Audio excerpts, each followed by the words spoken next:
Austin, Yes. are you red-pilled, bro? Are you red-pilled? You red-pilled, bro? Well, Bro, I am red-pilled.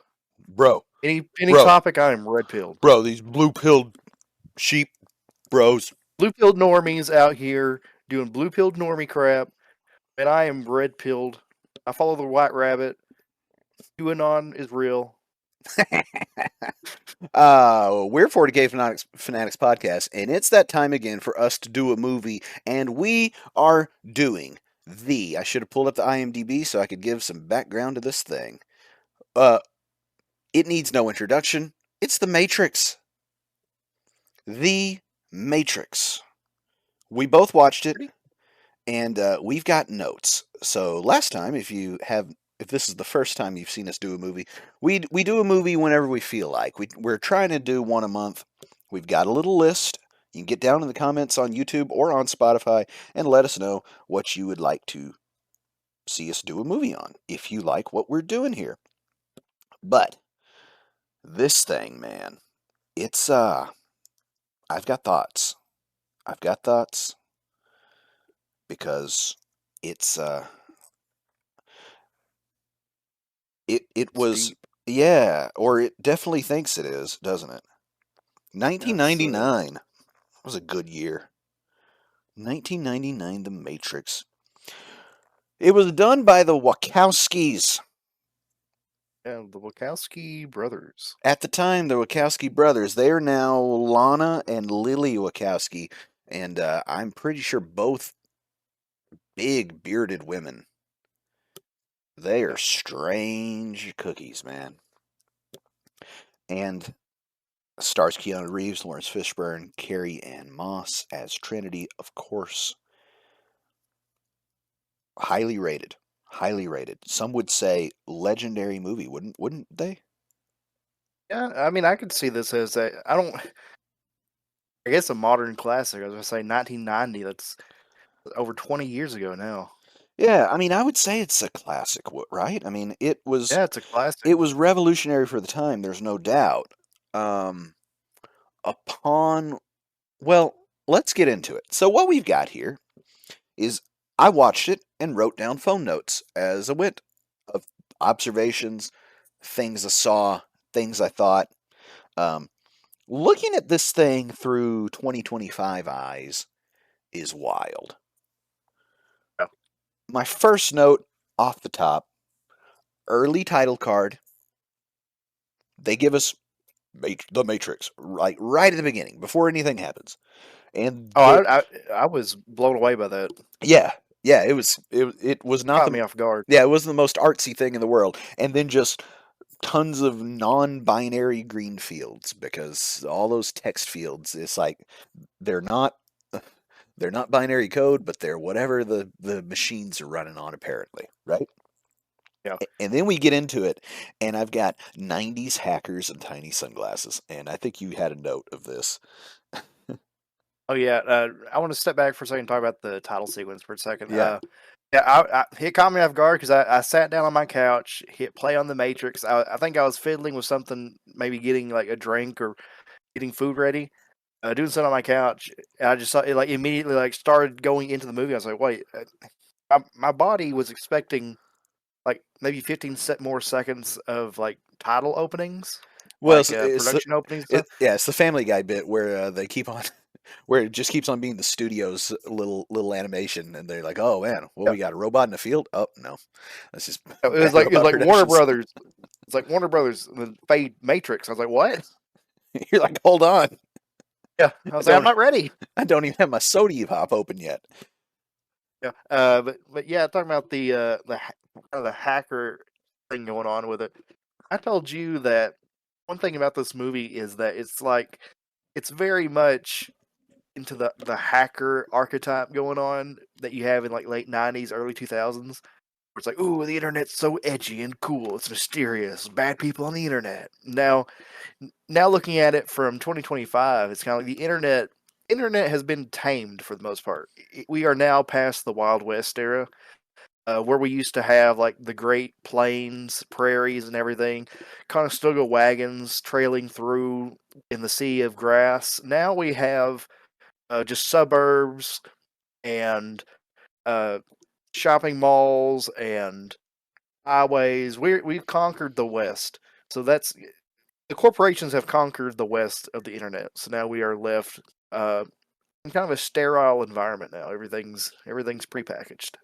Yeah, that's an interesting commentary because I don't know if the internet is any more wild, but we have all just gotten used to it. Like the internet's still crazy as it can be. Uh, I mean, look, the the the amount of pornography on Instagram is wild, right? Like you used to have to go to whole websites for that and maybe pay money for what you get on Instagram constantly, right? You could just scroll endlessly through nearly naked or totally naked women, right? Like that's the wild west of the internet. And we have just all been like, yep, so that's Instagram. Anyway, and we just keep it But moving, which is wild because the idea that I think Neo is sitting there like I don't know what he's doing. What does he give the guy at the beginning? You know, he gave them drugs. I think. no, he gave him something on a disc that he got Oh, hacking stuff. I don't know. Yeah, I'm like, this is. It didn't feel nearly as sketchy as the entirety of cryptocurrency. Well, talking about Instagram, I think what it is we've moved away from like just millions of these like little websites and stuff to now we have these just big conglomerates of Google, Facebook, and then they've got control over Instagram and Google has YouTube. So we've kind of just the competition's kind of just been absorbing everything, and now what we used to have where it's just like just tons of little like websites with like just like crappy little coding in them and just like clip art and stuff that's gone. Now we've a lot of since the majority of normal people have gotten on the internet, we've seen it really just become Facebook is the internet, Oh, 100%. YouTube is the internet. Yeah, that's Yeah. what I'm getting Yeah. at. It's just No, like I'm with you. we I'm just have with you. these large conglomerates. Well, and but then at the same time, the wild parts have just been completely normalized to the point that they're not. Yeah, they don't even register on anybody's radar as being something that would have been insane. Like yeah, we've all just all moved those over. Congress people in the 90s and 2000s trying to stop the rap music would have lost their minds if they saw the state of Reddit, and Instagram and Twitter. Um, but my notes keep going. This simulation slash internet world working off of landline phones is bananas. And that is when Trinity is being chased and she makes it to a phone to, and we hear a dial tone and then she's Yeah, pulled out. That gave me such giggles because again, yeah. No, it took me a second to like register what's going on. yeah, I mean, we just finished recording the 40k Fanatics podcast episode and uh, were reminded that you're like 10 years younger than me, so it's possible that you've never picked up and heard a dial tone. I had my I had dial tone for like a couple months, I think, before we got the other kind of internet. That's funny. Um. Oh, now we're into the movie here, and they're chasing Trinity around, and she's fighting the police. Which also another thing about the '90s, you could pre 9/11, you could fight the police in a movie. Post 9/11, all the first responders were given hero status, right, wrong, or otherwise. Okay, because nobody's ever mad at firefighters. It seems the police we got some bifurcation there, right? Um, Yeah, but I have this note. The cops are on wires. Trinity's on a wire. The chair is on a wire. yeah. And I just remembered another '90s product, Oprah. You get a wire, and you get a wire, and everybody gets a wire. Um, Mhm. I loved the stunt work in this thing. Oh yeah, it's crazy. It's a neat mashup, which my notes now get to. We cut to Neo asleep at his desk after hearing or seeing some message from Morpheus, right? And Mm. He's told to follow the White Rabbit. And I rolled my eyes pretty big about this You're, White Rabbit. you're in Wonderland. Yeah, Alice in Wonderland may as well be in here because what I noticed as I'm watching this thing is there's just a lot of sort of borrowed storytelling elements that are bolted onto this thing pretty ham-fistedly. I felt like Oh yeah, the Chosen One, the Oracle, the White Rabbit. What do they call the human city? Zion. Zion. You know, it's a lot of that. And then I say, I don't. go I ahead. don't know how much of that. I was gonna say I don't know how much of that feel because Does it feel kind cliche because we've subsequently of, seen it 100 times, or was it cliche then? I don't know. What I'm saying is I don't know if it's kind of like the synthesis of just bringing all these things together and creating this world. Using these different tropes and stuff, kind of like how Star Wars takes a lot of stuff from different elements of science fiction and fantasy and kind of like synthesizing them together into its own thing. I don't know if Matrix doing it with like a lot of philosophy concepts and things in history is kind of its own thing, and then later on it just became so parried to death and used by other things. Uh, it feels cliche because of that, or feels always cliche, like you were saying. I'm not sure about that. So I think that the difference between Star Wars borrowing, like, you know, the Homeric operas and whatnot to tell the story, and then what the Matrix is doing with things like Follow the White Rabbit, is Star Wars was using some big uh, building blocks, right? Like Yep. they're kind of almost ambiguous building blocks. You know, we're gonna do Hero's Journey, and you just grab that off the shelf, and Hero's Journey, you lay that down, or Chosen One, or whatever.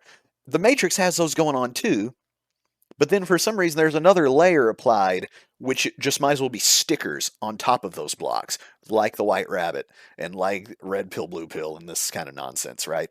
And I think that could have been done more clever. Or if you don't have any of that sort of, let's just call it iconography, it probably still works fine and feels a little less campy, I think. Um, Maybe I was gonna propose that maybe having these things in the film help acclimate the audience to the plot and what's going so I on. think that's 100 A percent what's helping happening. hand. Yeah. I think that's 100% what's happening is possibly some studio. But then again, the Wachowskis are strange too, so there's no telling what they think when they're having thoughts. Um, they thought, what if people don't get it?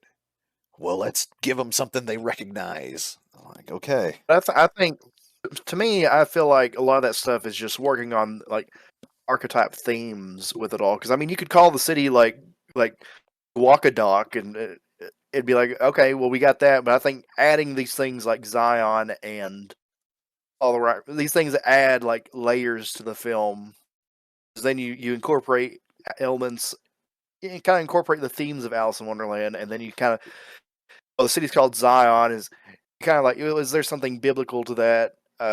It just makes your mind think more about the film in that, because I mean, you could talk about like, oh, it's unoriginal and it's unoriginal, but it's kind of like it's adding layers to the film and adding context to the film Yeah, that otherwise wouldn't be there. and I wonder too about like just you and I talked a lot about in the last time we did a movie the sort of media literacy required for some of these things, and I'm not sure what it was in '99, but it was probably not.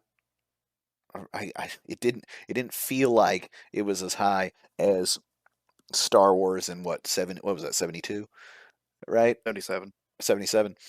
Uh, in '99, we were probably getting to the place where we are now of we can't just tell the story. We have to spoon feed you the story, or else we the directors, studio producers are, we don't trust you to get it, which is crazy to me. But my next note, So Neo answers the door. He gives the guy something. He's been told to follow the White Rabbit. He sees White Rabbit tattoo on one of this dude's hose, and he goes to this party.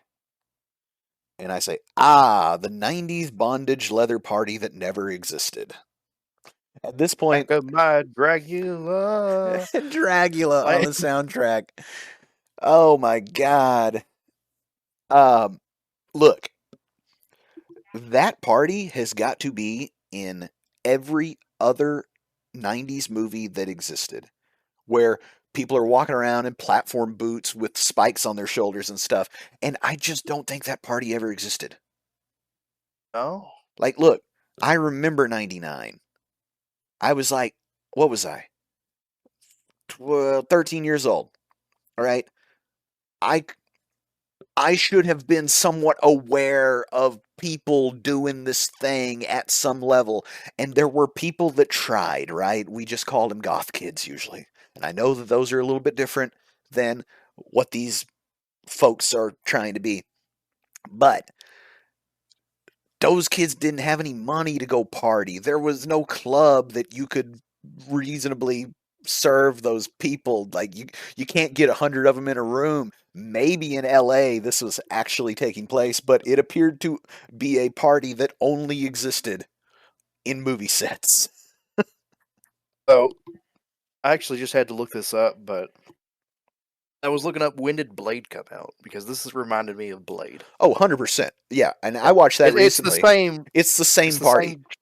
It's the same trope of you've got this like techno goth stuff going on with the industrial music, and I'm sure I'm getting all this wrong, but just in my head, this is how I'm describing it. And you've got flashing lights and everything, and it's just a trope that just goes on through everything. Oh yeah, and And I've all through the even 90s. into the early 2000s. Yeah, yeah. Every single movie had one of these scenes where it's just like, oh, it's an extreme party, and there's always a girl in a cage who's not quite a stripper. It's just bizarre. I'm like, that is not a party this ever existed. Because again, I think it had to have existed somewhere for it to be made, unless it was just created for something and then it just stuck. oh But no, I'm on the I I'm on the side of it had to have existed somewhere. Someone who was on the club scene in the '90s, get in the comments and tell us, did this exist? Because I'm on the side. This has to exist for it to be been created as a trope. so I've seen people all dressed like this and trying to have that at their house, but you'd have five people and a plastic bottle of vodka, and it all smelt of stinky weed, and it was terrible. And I believe that these directors have had it that way too. And so when they got an opportunity to put it in a movie, they're like, I'm going to do it as if we all had some cash. Okay. And that some establishment would let us through the door to do this nonsense because, Yeah. I mean, it's so silly. It's just a silly way. Anyway, um, at that point, I believe so my next note, we skip ahead a bit, and I think yes, we're getting close to, oh, right. uh, Neo meets Morpheus or talks to him, and he tells him to come see him, and then Neo don't want to. He gets grabbed up by the G-Men, by Agent Smith. And my notes are, they got Lawrence Fishburne not acting at all on purpose. Oh yeah. Yeah, they got one of our greatest thespians out here just giving us the driest stuff that he can possibly muster on purpose. And then my next note, Hugo Weaving too. Let's get the best actors we can and then have them absolutely not emote at all. I thought that was crazy, which I get it. I mean, you need to see Lawrence Fishburne in Megalopolis. Oh no. Is he's kind of this he's given the same kind of performance. He's good in stuff though. He's good in plenty of stuff. But well, I mean the thing is ever since he was Morpheus this time, like anytime they need somebody to give flat yet intense, they call him up. And if I was Lawrence Fishburne, I'd be like, sure. You want me to come and get paid for not acting? I'll be there. And then I say, uh, We got G-men, aliens, tech jargon, just a soup of pop culture silliness. Yeah, I was sitting there watching the what do they call the agents? Mm-hmm. I was two things came to my mind with them. First is the Pixies from Fairly Odd Parents seem to be based on them. Yeah. Uh, and then another thing is the video game XCOM, the new ones, Enemy Unknown, Yeah. XCOM 2. The Snake Men, they're, they're thin men. Oh yeah. They're heavily based on a synthesis of Men in Black and the agents from The Matrix in their appearance. That's something that stuck out to me. Yeah. I mean, the Men in Black thing. I mean, wasn't that initially a Twilight Zone deal? No, that was a an action. People were reporting experiences with Men in Black after having experiences with extraterrestrial contact. I mean, I don't doubt that that's a thing at all. And the whole thing is that the Men in Black are apparently not related to the U.S. government. They are just their own entity of possibly not even human Men in Black, saying you didn't see anything and just questioning them and acting very strange like the agents in this film. Yeah. Yeah, I've got more notes about the agents later on, which is really good. But we now have had Neo wake up in his bed because that trope was done to death in this too. A lot of waking up. Was I dreaming sequences?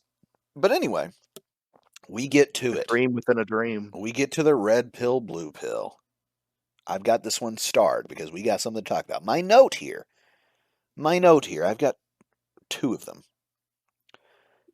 How was counterculture like this considered edgy when it would end up morphing into the hipster woke nonsense we have now? All this idea about how everybody's just stuck like a hamster on the wheel, but not you. You've always thought that there was something more. You've always believed that you're an individual. You can see through the matrix. You're the chosen one. It's counterculture, but it's just it's I don't even know how to put it. It's like this self-actualization for losers. Because Are you Neo's yeah? not Are you very saying like, oh, you at your desk smoking pot and looking at the internet? You actually don't have a crappy life. Actually, there's this fantasy world where you can fly and do kung fu. You yeah. just gotta take the pill. Well, Take the red pill. and what it's like is you're smoking weed at your desk, thinking you're a hacker or whatever, and not really enjoying your lot in life. And then the idea is, well, the only reason you even have this lot in life is not your fault. It's because the man has created this whole construct to keep you suppressed and keep you dumb and keep you on the da da da. And I'm thinking, man, okay, maybe, but also like look, anybody that listens to 40K Fanatics podcast for very long gets a good handle on on my politics for sure. Like, I can get pretty Republican with this stuff. Like, go out and get a sensible job. Which, that's another thing. Neo got paid in the first scene. Didn't he get paid something like 5 grand for whatever he handed that guy? Yeah, something like that. My wife was watching this next to me, and she was asleep by minute 45 of this thing. But I said to her, I was like, because he goes to work and is getting told off by his boss for being like 5 minutes late, right? And I'm like, what the heck is he working this job for? If he could sit at his house and make 5 grand in 1999, like, buddy, you got to do that once a month. And, Uh, I have a take on this. Go ahead. So I feel like this is kind of part of kind of unrest with the modern world, especially that was going on at this time. Because I just did a quick Google search to see when these films came out that this brings to mind, and they all came out in 1999. It's almost like a millennial angst of turning into new century, and you're stuck here just at our desks doing our job, having this just basic life. When this is all we have in life is just get paid and just enjoy, I guess, benefits and insurance at our jobs. Is this all there is? Coming home to our suburban life. But I was looking up Office Space and Fight Club. I was looking at those. I was like, when did those come out? Because that's kind of the same kind of like angst that I Yeah, kind of like well, feeling from this, and they were both 1999. yeah. Well, so here's another part of that, right? Um, that sounds good. My next note on this topic, and it's the last one on this scene, is because Morpheus is just going on and on. I say so much psychobabble that would appeal to 16-year-olds with no hose. And that's what it is. Because if it's 1990 something and you have a tech job, because like, look, this is a tech thing, right? It's all techie, it's all Yeah. computers, it's all the newfangled technology boom that made people billionaires. If you had one of these jobs in the 90s, you weren't feeling the way that Neo is actually feeling. You were killing it. You were killing it. You were on the golf course after work. You're knocking off at 5. You know? You were buying this is the era of the McMansion where the bank would be like, "You got 5% down on a 10,000 square foot 2-story monolithic house?" And you'd say, "Yeah, I got that." Right? So Yeah. it's not even the people that the movie is acting like it's for. It's for like their kids. And I don't know why they were upset because they were riding their bikes around the cleanest, safest neighborhoods that the world had ever constructed. You see what I mean? It's so clean because it's the Matrix. I'm not even talking about the folks in the major. I'm talking about the real people that were watching this thing. Because Oh, as that's what I'm saying. yeah, as we watch it now, it's like, well, hold up. This doesn't make any sense. But and it makes sense. Young people were interested in this tech stuff. So I guess my point is this movie is not geared toward the people that they're sort of preaching to, right? That Morpheus is saying are all these sheep and da da da. The sheep are having a great time. Yeah. The sheep aren't working that hard. They're just doing the thing. And then it's like these disenfranchised. It's like pizza delivery guy that's sitting around upset. Not not the hacker dude or the tech bro. In the way that we had tech bros, which that was, I mean, that was some suit and tie wearing tech bros back then. They Yeah. certainly weren't having these sorts of angsty feelings. But you're 100% right. Fight Club was the same thing. It's like, you're so tired of sitting in your office in your cubicle, da da da. And I'm thinking, who was even doing this? The people that had those jobs back when they existed in the form that they're sort of uh, portrayed in Office Space. They I mean, I guess work sucks, but they were certainly getting some stuff for it, especially in '99. But anyway, then Neo gets pulled out of the Matrix, and I think we're something like, how far into the movie are we? We're better part of an hour just on setup, right? Yeah. I think so. Um, there have been conversations that are just wholesale exposition. Like that's another thing. I think might. I don't think I wrote it, but I had the thought that like this is one of those things similar to the last movie we did, where we did Dune, 84. Yeah. 84. Yeah, where we did Dune 84, where a lot of the characters are not even characters; they're just exposition devices to tell Neo stuff. Um, and I got out here in the real world. This boy look like powder when Neo gets pulled out of the pod. You remember Powder? Yeah. Oh, I don't know. I don't know what is powder. Powder is a movie from the '90s about this this uh oh shoot albino guy, and he's bald and just as white as lily white as snow, and it's interesting. I think he has some sort of like psychic powers or something, and the government wants to do experiments Okay. on him. But uh, that'll be a funny reference to some of our older listeners. All our powder heads out here.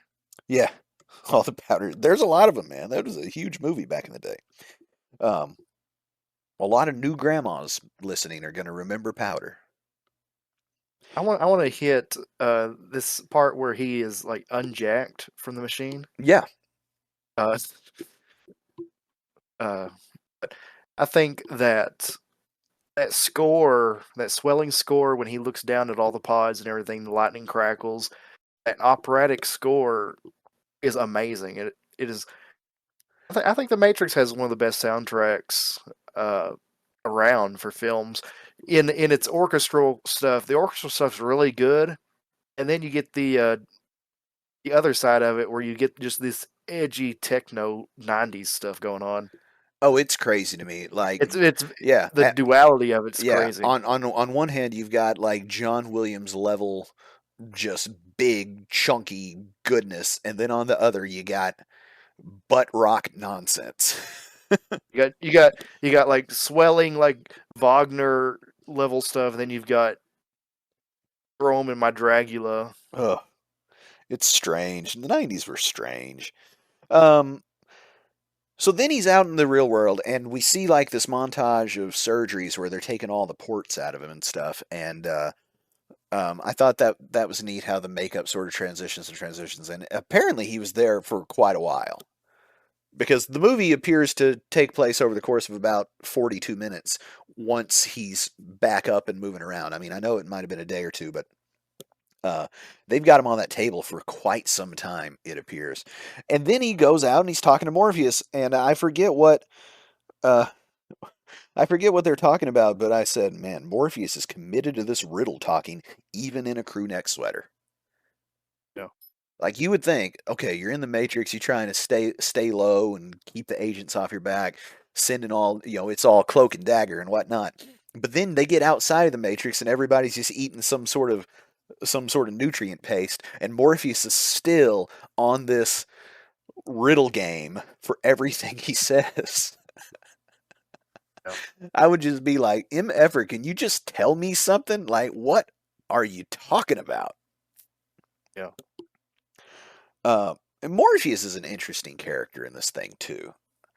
And I don't have notes on it. Maybe you remember better because it's been about a week and a half since I watched it, but you watched it just yesterday, right? Um, Yeah. Morpheus has gotten out of the Matrix. How? Did they ever say that? Because I'm not sure if I remember that. I thought they did. Or, So I watched the film in two parts. I watched the second half of it yesterday, and then I watched the first half on Sunday. So there may have been a time, and I worked both days, so there may have been a time where they mentioned it, and I didn't really catch it. yeah, so somehow. Oh, I remember. So there was a guy before Morpheus who just, for whatever reason, just I guess got himself out. Like just unhooked himself and was out. And then presumably found some kind of way back in that he could go and, you know, play Abraham, I guess. And then Morpheus is the latest one of those. But I don't, yeah, like what makes Morpheus special, I'm unclear on. But he seems to have all the answers, and he also is like set himself up as like the Matrix Svengali, right? Yeah. For all these people that come out. Um, I then I then say the action is first rate because that is when Neo's doing his training and he goes and fights Morpheus in the Kung Fu dojo. It's an all timer. Do you have any Mhm. comments on this thing? I feel like it's very much a tribute to a lot of martial arts films But it's in martial its arts style. films that the West had never seen. What? I don't know. I mean, I'm sure people have seen the martial arts films at that point. I don't think so. I think that's what made it so wildly impactful. Why we still see, you know, I know kung fu and the come on motion and all that still in gifs and everything else. Um, Crouching Tiger, Hidden Dragon wouldn't come out for until a couple years later, right? Or have I got that backwards? Let me let's see. He's gonna look it up. Uh, it's just excellent. And I mean, who Okay, direct? yeah, it came out the year after, but I'm talking about like 70s kung fu movies. People who enjoy kung fu would have seen those. So it was in the zeitgeist, stuff like Bruce Lee and all that. That was Yeah, in but the zeitgeist. what? So I'm making a distinction between that and all that like wire work. So you got like your Hong Kong action thing, which is like your Jackie Chan's and your Bruce Lee's and all of those crazy things. Uh, what is it? Rumble in the Bronx, that kind of thing. But they were only but so big. And then you've got all this wire stuff where they're like sort of defying gravity all the time. I think Yeah, I think that's a different chunk of movies that there were, but I don't think that anybody had seen that stuff until The Matrix did it, and then people went back and were like, "Give me more of that. That's crazy." And then you have Crouching Tiger, Hidden Dragon, which is just here's one of those. Um, it was excellent, absolutely excellent, and the whole Morpheus is coaching throughout, where it's sort of like you can just imagine this thing however you want. Um, At this point, we're starting to get a lot more information about the agents too, and how they work and how their programs, which I thought was fascinating. And then we get, yeah, I don't have notes about this, but I want to talk about the traitor. So yeah, Cipher, Cypher. Cipher, this guy on the ship who desires Trinity because she's about the only woman that we see, which God bless her. I mean, I guess she's having to whoop ass outside the Matrix too, right? Because a couple of those dudes were not born in the Matrix, so they don't have any ports or anything. Yeah, Which also make begs another question about like how big is the city of Zion, and if the natural birth don't have any ports, and how can they get into the Matrix? Like pretty soon, like that free bunch is going to be unable to even interface with the trapped group, and it appears that you can only get out if you're somehow awoken within. Anyway, maybe they cover that in the next two movies. I don't remember. Um, I haven't gotten around to watching them, but I do want to because the story goes wholly off the rails, and I need that.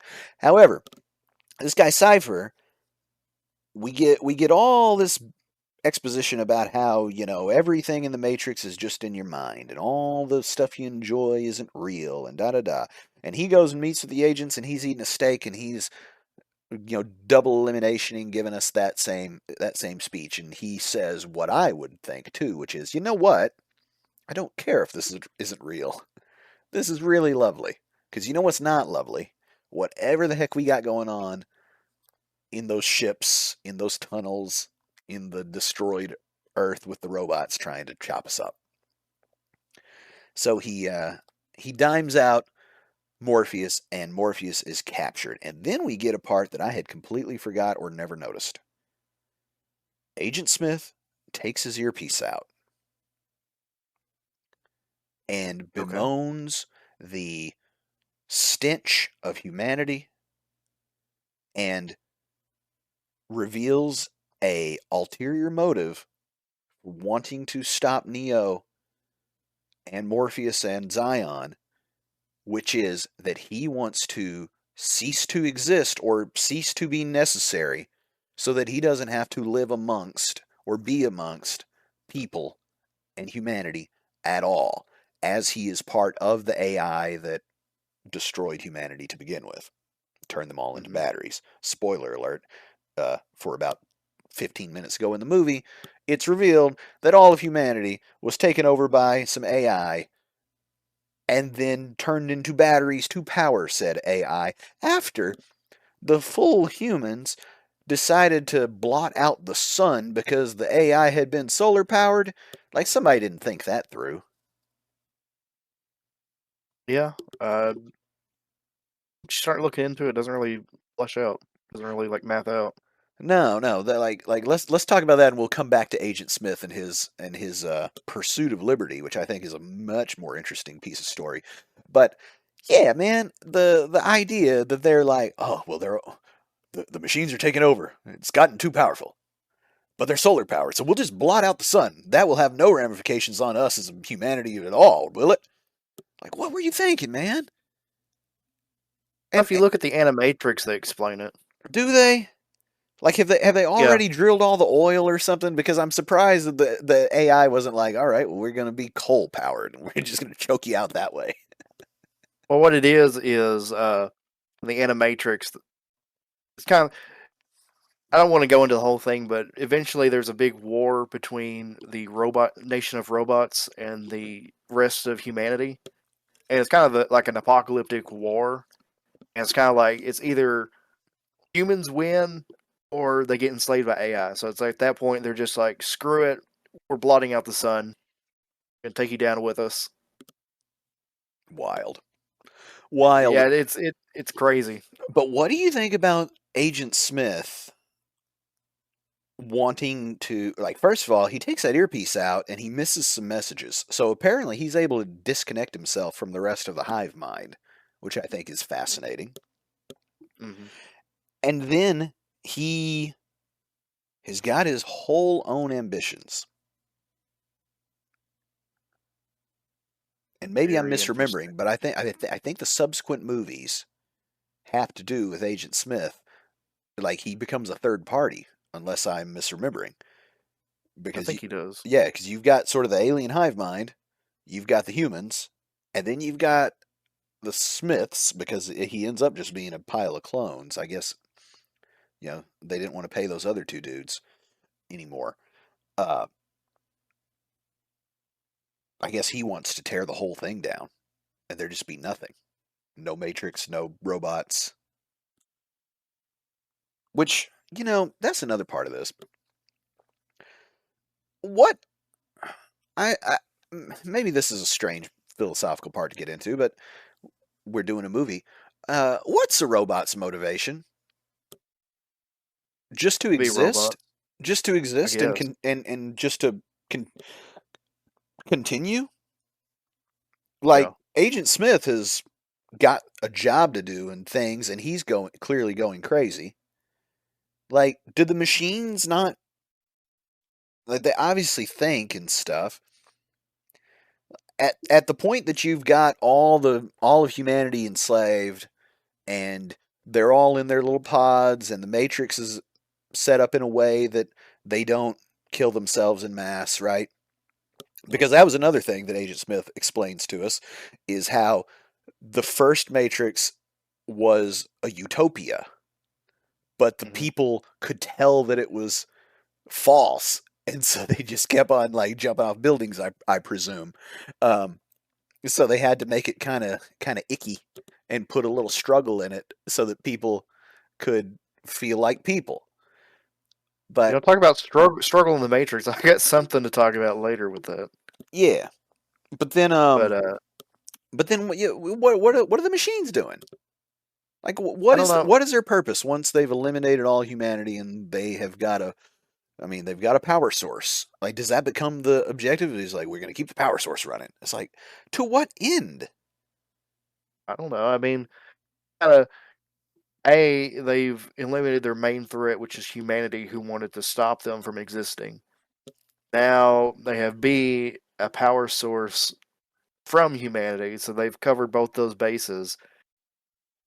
So I mean, I think it might be just a case of like a mind we can't imagine or know. I mean, they could just, I don't know, they could be just factoring numbers for all eternity. Maybe that's what they enjoy doing, is just factoring numbers. Maybe they're just factoring numbers forever, and they're using us to power their factoring of numbers forever. Yeah, maybe, maybe, It's like or we put a bunch of like energy into painting pictures. Maybe factoring's the same thing for them. Maybe they just spend all their time factoring to infinity. They feel fulfillment from factoring to infinity. woof. Yeah, I mean, that is the thing about some of these, like, the Tyranids in 40k. I mean, not the Necrons. They kind of have some motivations, but like the Tyranids, it's like, okay, once you've consumed the universe, then what? And it's like, well, we haven't thought that far ahead. That's we're not there yet. Except the Matrix machines they're just damn near there. Like they've almost done the job, right? Um, Yeah. and perhaps maybe there's you can stretch this thing out, and the machines go to space and start. I mean, I don't know what, right? Because it's not like there's any alien presence in the Matrix. I don't guess. But anyway, um, yeah, so Agent Smith is seeking his own liberty. And then we get the big scene. They go to rescue Morpheus. They go to the armory. They suit up. Oh Neo yeah. and Trinity. We get bullet time. The slow Boy, do we ever get mo. bored. Yeah, and you had some thoughts about this one. Yeah. This is the lobby scene. One of the greatest bits of gunfighting action that had ever been put to film, I would say. Yeah. Me watching it and seeing them like gunning down police officers like that. I got two things. Okay. One's going to be the big controversial topic I'm going to bring up, and the other one is are the police officers people in the Matrix, or are they like just things like created by the Matrix to like populate like NPCs? That's what I wasn't sure about. They're people. Okay. Yeah, they're people because we covered somewhere earlier in the movie how the Smiths could take over people, and I believe once they take over people, those people just drop dead. So somewhere there's a pod where when a Smith like morphs through somebody, that pod just gets emptied because they've got billions of them. They don't care. But yeah, no, those are people with jobs. Okay, so they're just gunning people down. Yeah, yeah, no, they're killing as far as those people know real cops. Okay. Uh, so the big controversial topic is that seeing this kind of action going on with people in trench coats wielding firearms like that, the thing that came to my mind was the unfortunate Columbine shooting. And in my research after that, after seeing the film, was that it took place a month after this film released, and just seeing the parallels that I caught on with that, it was just kind of like, I don't know if this aged very well. Yeah, and I remember like no less than a half dozen kids in high school that had big trench coats like that. And even all the way into the early 2000s, so post post Combine. Um I mean, I don't know if the Matrix started the trench coat wearing or if it was just grabbing the trench coat wearing because it was hot at the time. Yeah. And like we would have to ask somebody about 5 years older than me to know for sure. Like, when did the trench coat thing get going? Because all I remember is the Matrix and Combine. But like those dudes didn't have any money either. They were the kind that would have been digging on that blue pill red pill nonsense, Oh yeah. psychobabble. So like a trench coat's not a cheap piece of clothes, especially not the ones Neo and Trinity are wearing. Or I don't think was she in a trench coat or did she have just a leather cat suit? I think it was just a cat suit, unless she removed a trench coat later. Yeah. Um, Because she had the cat suit on during the upcoming helicopter fight. that's right. That's right. Yeah, because then we get to the helicopter and we've got we've got the bullet time dodge, which is great.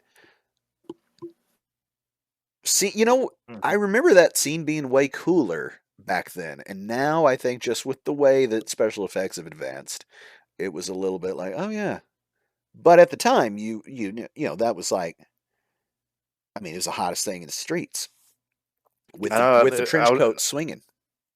I was watching, going, "Oh, hey, there's that scene." Yeah, yeah, That yeah. was that You was you, it. you were you were Leo on the couch pointing to the TV. I was like, "Oh, look, there it is." Uh, But yeah, this movie won the Oscar for special effects. It beat out Episode One. oh, that's crazy. Yeah, Episode 1 was in '99, wasn't it? yeah. I'm not some. sure. Mm, I'm not sure what all it went up against, but it did beat Star Wars for special effects that year. wow, that's that's a miss by the Academy too, because Episode One kills it. Well, well, see, I don't know about that because you've got a lot of people interacting with special effects, like the like stretching they do, the stretch and morph. That's wild. Uh, that's different than just doing battle droids and stuff. So I think that kind of edges it out a little bit. Yeah, I think that giant space battles and the almost wholesale construction of the city of Naboo is and of course the Gungan city underwater, like that's crazy to me. The Matrix one, that sounds like the Academy saying, we don't like sci-fi, but this thing's edgy and fresh and hip, which they are wont to do. Um, The third film that was nominated was Stuart Little, so that definitely was a snub. yeah, yeah, that's crazy. Wow, Stuart Little. Yeah, The mouse did talk in that, right? Like it's just yeah, yeah, one CGI character. When did the Lord of the Rings come out? 2001. Yeah, and in a couple of years we would have a Jurassic Park type moment from Weta. Dim boys. Um, what else do we have? So they go and they get Morbius. Excellent deal with the helicopter into the side of the building where they shatter all the glass. That was a cool shot. Um, and then and then he fights the agent, and it's just it's just a big dust up in a subway. So here I got a note for that. What you got? So when they go down to the subway, we see a homeless man in the subway, Yes. and I got to thinking like, here you are, you're a pod person, and in your matrix as a pod person, you're a homeless person. Well, yeah. I, That's because they in the second attempt at the Matrix, they created a reasonable amount of difficulty. no, Oh, but just when you're talking about the struggle, I was like, yeah, they added some struggle to the matrix. It's like here's your lot in life as a matrix person. yeah, no, and You're either like destitute or you're a pod person. You're a destitute pod person in the matrix. yeah, no, that's like losing twice. But could you imagine if the pod guy woke up? Like how sad is he gonna be, right? I know that's what I'm talking about. It's like you're either facing like your destitute faux reality or your actual reality, and you're a pod person. It's so It's silly. just It's just a it's so tragic. it's a silly concept. The part that's silly is that they're just batteries to power the machines. That's the part that makes it silly, right? And I didn't get to talk about this, but Go the ahead. battery concept doesn't make any sense because the way the energy works, you'd have to have some sort of energy input into the system. You can't just Oh, keep you missed that. blending. You missed that part. The energy input into the system is that they feed the dead humans back to the humans through all those ports. Well, what I'm saying is, if you do that, you're still losing energy. You're still getting net negative energy. You need a source of energy, which all our source of energy on Earth comes from the sun. And without the sun, you're basically getting a negative result from your energy. You just keep putting energy into people, which then produces body heat and a ton of other wasted energy they're probably not being able to collect. And they're using that to power the machines. Eventually, they're going to just reach no energy. Oh yeah, I see what you're saying. Right, There's no positive energy source coming into the system. It's a closed system. It's eventually going to run well, out. hold on now. Hold on now.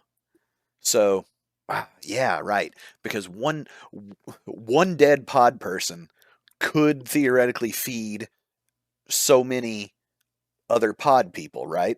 But it can't feed so many other pod people for the duration of a pod person's life.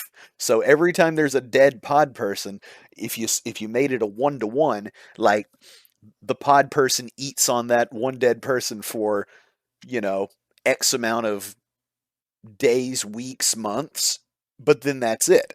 So every living pod person would require so many dead pod people that you're right. Yeah, The whole the thing, economics doesn't work. no, the economics don't work, do they?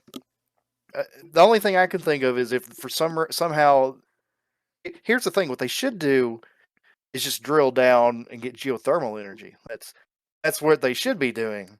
But Yeah, no, they've got to have this like weird torture thing with humans. yeah. And all this for body heat, to which I'm like, they don't got no wood, no coal, no fossil fuels, no right?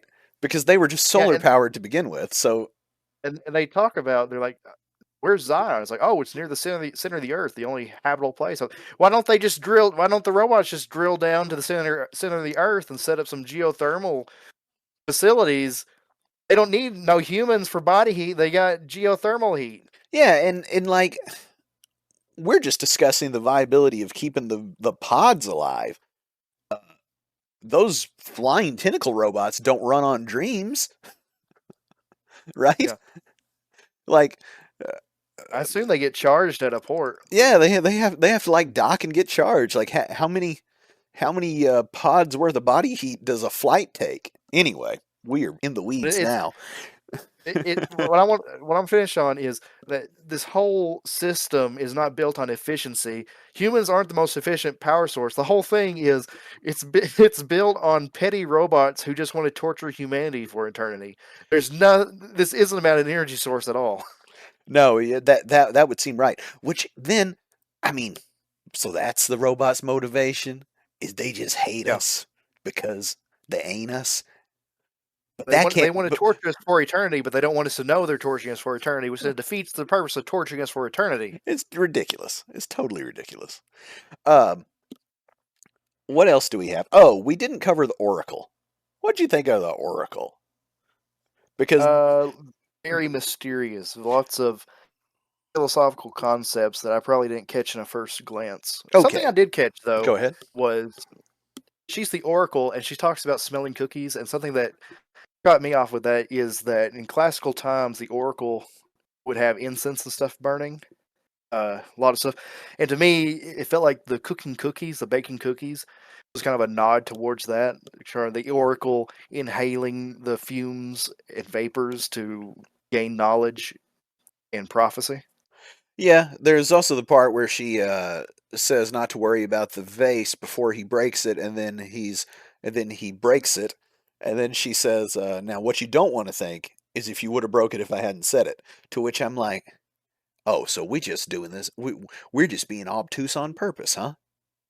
Mm-hmm. Right? Because the Oracle then doesn't tell him anything except you're not the one, which then Mm-hmm. Morpheus spins into, "No, she told you what you needed to hear to da da da." And then so here's what I think. I think the Oracle is just in the movie so that Trinity can reference how uh she was gonna fall in love with the one, which is apparently the only thing the Oracle told her that had yet to come to pass, right? To which Yeah. I'm like, the Oracle didn't seem near that specific for Neo about any damn thing. But Yeah. we had to have something in this movie for women to cling to. Is all I could figure. Is like put a love story in. Someone said. I'm like, why? For what? Like, especially one that's like star-crossed in this way or whatever, or destiny.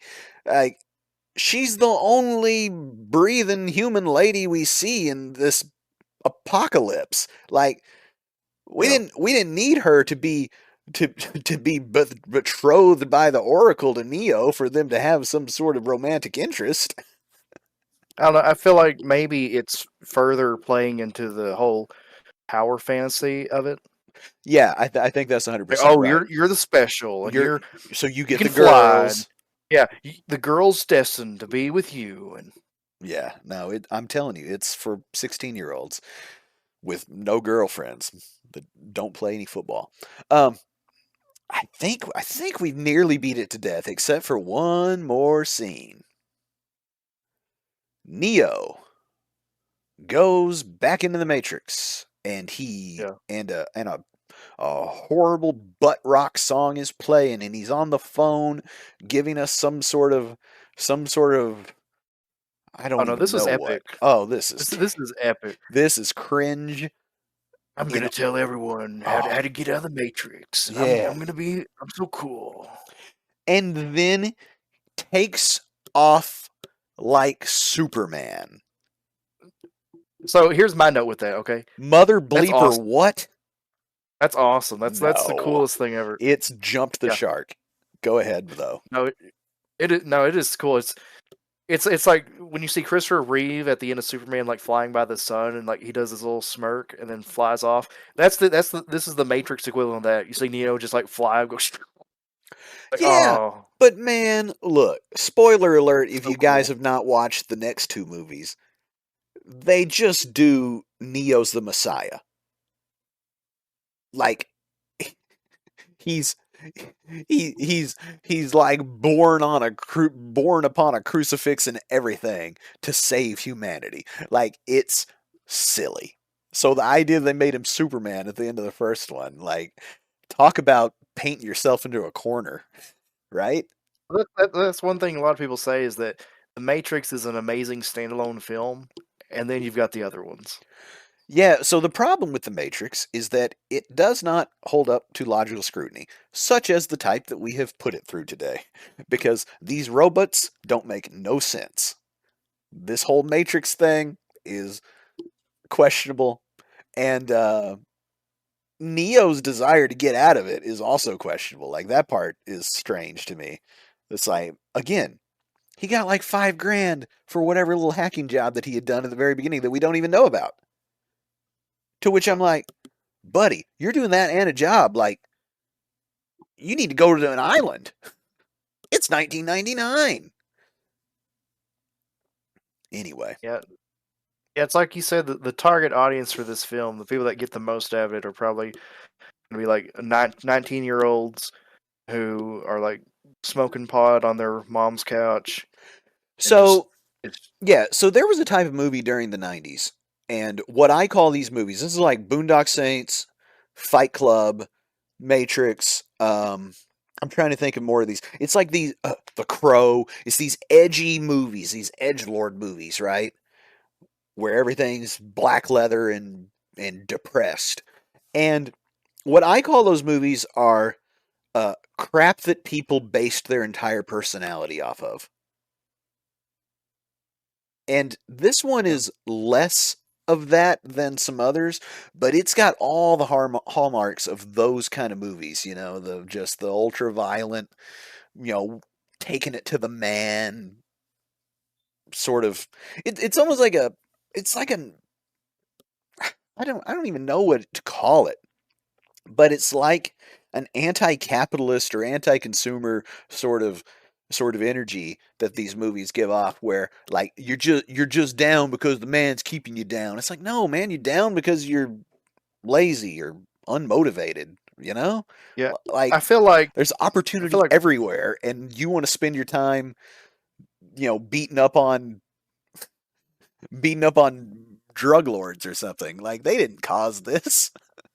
yeah, I feel like kind of like if we look at like a macro picture of this kind of like feeling in the late '90s, just '90s in general, I feel like what it kind of comes down to is kind of like Fukuyama's uh, end of history kind of thing. Because you've got most of the 20th century, or at least the last half of the 20th century, you've had these two monolithic. You had the United States versus the Soviet Union. You had West versus East, and then you get to 1989, and uh, you get to the end of the Soviet Union, and the United States is left going, well, what do we do? You kind of just wake up from the maze, like, huh? Yeah, What? yeah. And people are like, oh, it's the end of history because capitalism won, and now we can go on forever and ever, and I don't know what we do. So then you get these people that are like, what's the point of life anymore? What are we doing? It's like you kind of just like build this angst of it. It's like I don't want to be I don't want to be an office worker. I want to be Superman because I don't know what else to do with my life. And you just kind of it's that kind of like that post Cold War malaise that kind of like stuff draws from. Which then, once 9/11 happens, just like get smacked in the face, and it's like, now we're gonna do war movies for 10 years. Now we're just gonna do Afghanistan war movies. That's all we're doing. Iraq war movies. We're getting real highfalutin with it at this point, but I like that. Anytime we do a movie, I think that in the future people may come to us for this kind of thing. But I like what you're saying there. The idea that there was a goal, and it was to beat the communists, and also there used to be communists running around. Like people that actually believed in this idea that if we all just share, everything would be better, and everybody could have enough, and da da da. And then the communists lost, and the ones that didn't lose nearly starved to death trying to do it. And so I could see how there could have been a group who would look back at that with rose-colored glasses and be like, "Man, we messed it all up. I don't have any money, but if I didn't have any money and I was communist, I'd still get stuff." And so, but also the other side of this is, did the West become the machines in the Matrix, like I was positing, where it's like, well, now what do we do? That's And, what I'm and, th- saying. and then It's 9/11 happens, and it's like, oh, we go beat up on these Arabs. That's what we do. That's what I'm saying. I'm not necessarily saying that the target audience are like ex-communists. What I'm saying is people are just we're in this malaise because you had these ideological conflicts, and then you kind of like enter this period of like, what happens now? Yeah, yeah. Like people I'm can just not. go about Yeah, their days, and they're just there's not really a direction to go. It's all just, well, we'll have the internet now, and we'll go to a bright future. I guess I don't know. It's just, and you got 2000 coming up.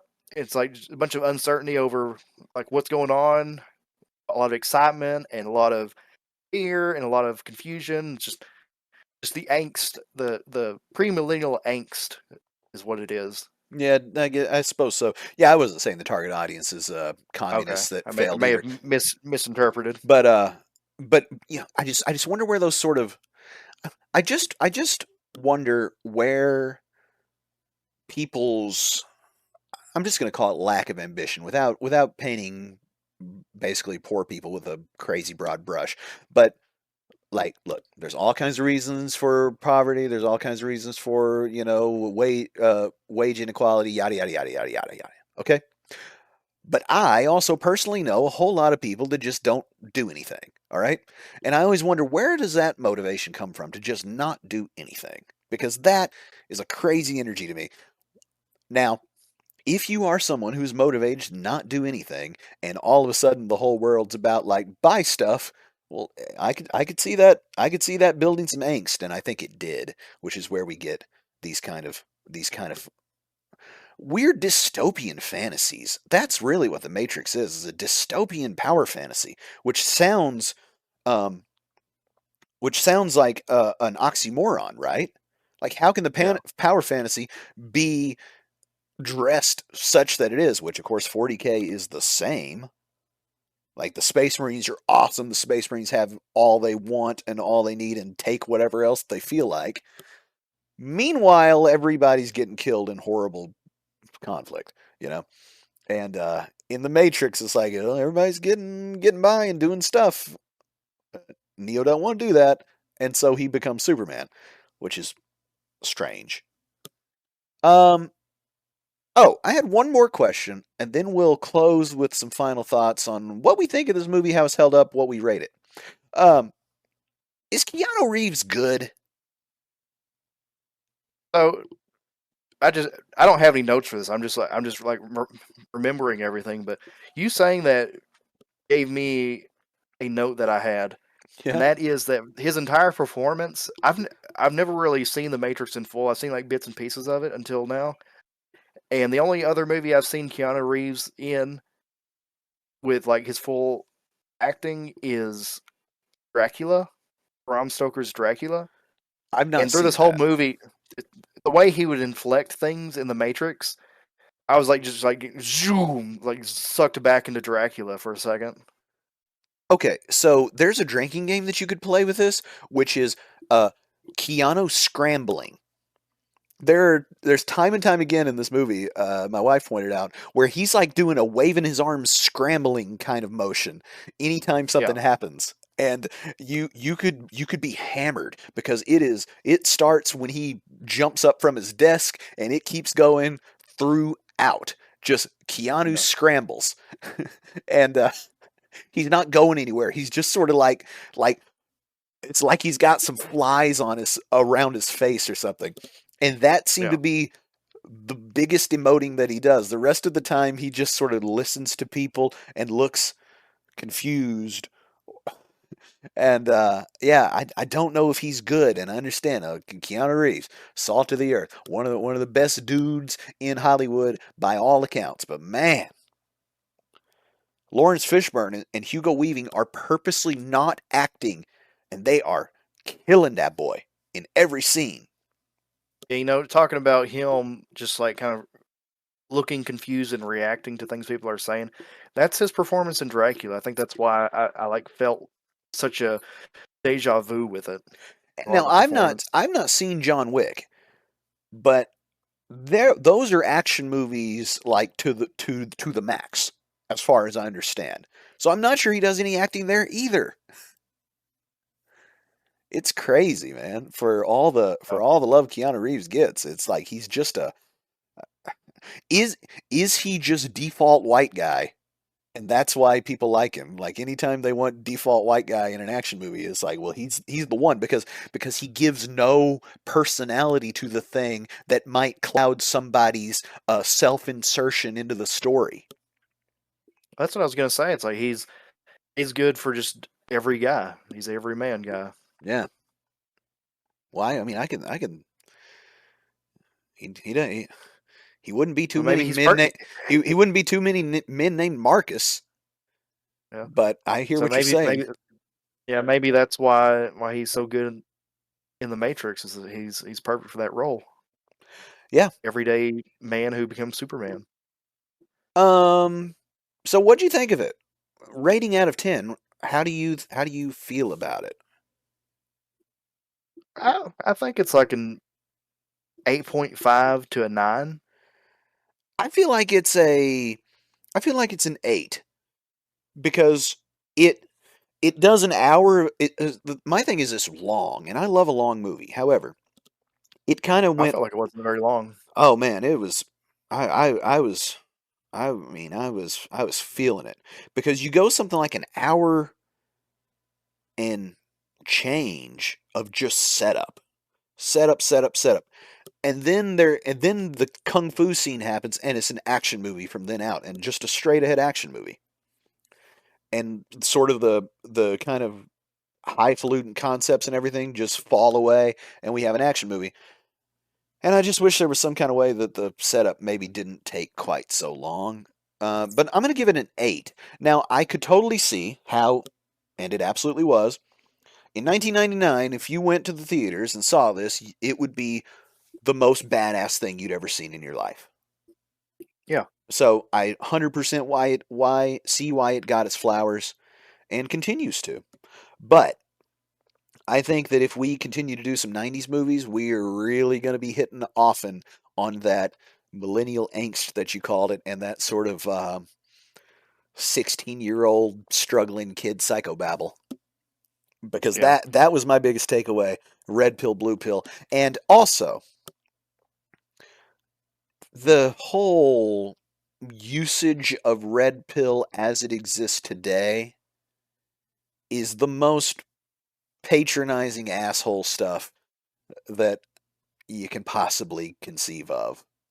Oh, I'm red pill because I'm so aware of what's actually going on. I'm like, okay, Frank, just just change the oil, would you? Yeah. Red pilled boomers on Facebook. Uh, I mean, I, don't- I, thi- I feel like I kind of get down with a lot of what they got going on philosophically, but at the same time, like just to paint everybody else as these ignorant sheep that walk around oblivious to this, that, the other is silly. Like, stop it! Don't do yeah, that. I feel like one thing with this film is that it's very much a seed film that kind of plants a tree that grows into our culture. I feel like it's had such time to germinate and spread around different ideas and concepts that it's itself. We've covered this before, but it's such a cliche film now Yeah, which, you because know, we've got red pill, blue pill spilling into other things. We've got all the white rabbits spilled over. We got all the trench coat and tech stuff, and it's just been parodied and taken into other things so much that the novel concept it may have been at the time is just gone, and now it just feels almost like it's just such a cliche film because of that. When at its heart, it's not trying to be. well, not only that, look, for it to be a cliche, it has to already be. So, you cannot say that The Matrix is a cliche film because it started the cliche. It's not a cliche if it's the beginning of the cliche, right? Yeah, well, that's what I'm getting at. Yeah, It's 100%. it's 100%. it's But become a quote cliche film because of the cliches it's created. yeah, yeah, um which is an interesting thing, right? Because I mean, you could go watch Star Wars and say, "Well, this is very cliche." It's like, "No, it isn't. It's Genesis." The whole Yeah, reason why you've seen this 100 more times is because of this one. yeah, or However, like the it makes it like, uh, do you ever read any really old books? Like really old books? Like, I've read I've read old books. Not sure how far back you're going. uh, like, uh, um, like the I've read Iliad. Moby Dick. Yeah, okay, Moby Dick's a good one. Like the Iliad is a good one. All right, you have to read those with like your decoder ring out for language of the time. Sherlock Holmes is this way, and it's a little bit different because it's only 1890, 1910, right? That sort of late Victorian period. But you you have to put on two hats for us as Americans. You have to put on your English cap and you have to put on your Victorian English cap to know what's going on. And then you can have fun with it. Otherwise, it's like, well, they're just talking nonsense. I don't know what they mean, right?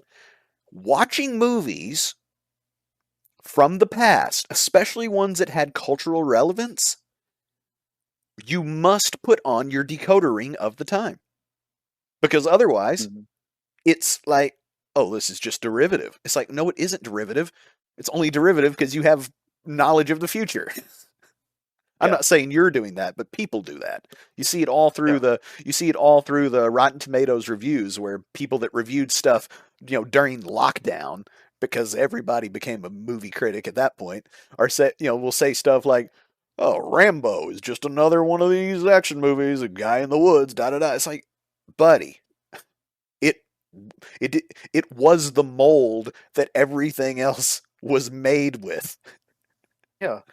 Like look at all the westerns like Stagecoach. The Stagecoach contains like the genesis of the western film that will go on to the '60s. Yeah. Well, I think we have done a movie. Yeah. I think my final thought is that my favorite Matrix movie is the Lego Movie. I've not seen that. My favorite Matrix movie is certainly this one because I remember seeing the other two, and the second one. Look, I was quite young when it came out, and I thought, well, that's cool, but there was nothing that stuck.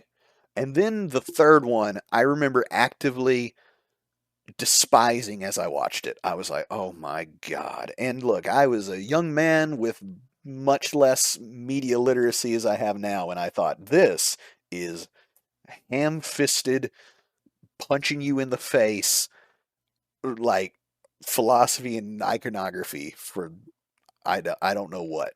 Like, and the Wachowskis clearly, like, you can tell when you're watching the third one that they really think that they're in their bag, but they are just smelling their own farts. But Hmm. anyway, we're 40K Fanatics Podcast. That's us doing a movie. We're going to do another one. Get down in the comments and let us know what you think of The Matrix and what you think about some of the points that we talked about.